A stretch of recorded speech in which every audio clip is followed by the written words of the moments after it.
প্লাস্টিকের প্যাকেট ভর্তি ফর্ম 6 রাজ্যে মুখ্য নির্বাচনী দপ্তরে গোপনে জমা দেওয়ার চেষ্টা। হাতে নাতে অজ্ঞাত পরিচয় যুবককে ধরল তৃণমূলপন্থী কয়েকজন বিএলও। স্ট্যান্ড রোডে সিও দপ্তরের সামনে ফর্ম 6 এর চোরা চালানের অভিযোগ তুলে রাস্তায় বসে বিক্ষোভ তৃণমূলপন্থী বিএলওদের। ক্ষোভের আগুনে ঘৃতা হতে দিতে বিক্ষোভ স্থলে এসে পৌঁছা বিজেপি কর্মীরাও। তৃণমূল বনাম বিজেপির বচসা, হাতাহাতিতে রণক্ষেত্র সিইও দপ্তর। পরিস্থিতি সামাল দিতে গিয়ে নাকানি চোবানি খেতে হয় পুলিশকে। বিক্ষোভকারীদের ছত্রভঙ্গ করতে রাস্তায় নামে কেন্দ্রীয় বাহিনী। অভিযুক্ত যুবককে পালাতে সাহায্য করার অভিযোগ খোদ পুলিশের বিরুদ্ধে। আমরা পুলিশকে সকালবেলা একজনকে হাতে নাতে ধরেছি। 400 ফর্ম 6 নিয়ে ঢুকতে গেছিল, তাকে আটকে দেওয়া হয়েছিল, পুলিশ তাকে রেস্কিউ করে নিয়ে চলে গেছে। এখন শিক্ষকদের বাইকগুলো এখানে আছে, সেই বাইকগুলো ওরা বিজেপির গুন্ডারা ভাঙচুর করছে। আমরা ওকে ধরে রেখেছিলাম, এবারও পালাবার চেষ্টা করছে। যদি পালাবার চেষ্টা করে আমরা ধরবই, পালাতে তো দেবো না। তারপর পুলিশ দেখুন টেনে হিসেবে আমাদেরকে ফেলে আঙুল ভাঙুল মুড়ে ওকে পালাতে সাহায্য করেছে।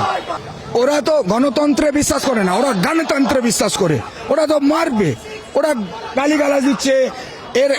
এটা নিয়ে 4th টাইম আমাদের উপর আক্রমণ হলো। এটা দেখুন 144 এখানে অলরেডি আছে, তো এই রাতে জামায়াত আমি করতে দেব, ঠিক আছে।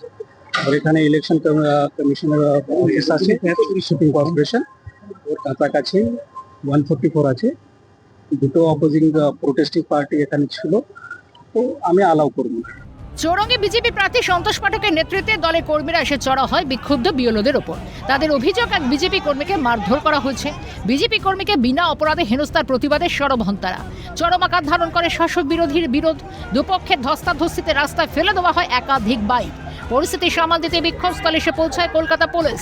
কেন্দ্রীয় বাহিনীর উপস্থিতিতে গার্ডরেল দিয়ে ঘিরে ফেলা হয় সিইও দপ্তর।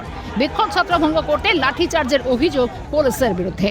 আমরা আমরা চাইছি যারা 144 বলছে সবার জন্যই তো 144, শুধু বিজেপির জন্য 144 না তো। যারাই আসবে তাদের ওরা কেন ওদেরকে সরাচ্ছে না ওখান থেকে?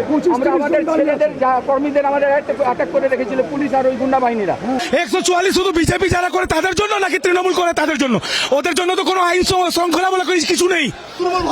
আজকে আমাদের যেভাবে ঢিল ছোড়া হচ্ছিল, আমাদের খুন হলে তৃণমূল কংগ্রেস আর এই পুলিশ প্রশাসন এরা দায়ী হবে।